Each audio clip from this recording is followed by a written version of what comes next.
Այ օլիգարխիան եկեղեցում մեր օլիգարխիա կա։ Խտրականություն կան,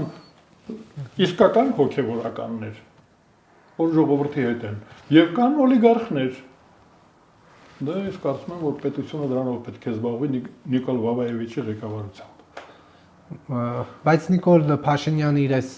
պահվածքով չի վարկաբեկում եկեղեցին։ Սա աշխարհը կարծում է, որ Հայաստանի ղեկավարը թիրախավորել է հոգևոր։ Ինքն իրեն է վարկաբեկում։ Մենք այդ բոլորը գիտեինք, մենք ամեն անգամ փողը որ խցկում ենք տերտերի ջեբը, մենք գիտենք, որ լավ բան չի, բայց ինչ անենք, մարդն ինչով ապրի։ Գիտենք ինչով ապրի։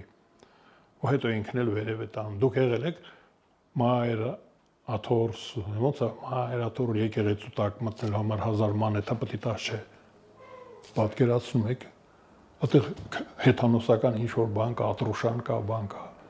Ես հյուրեր ունեի տարիներ առաջ։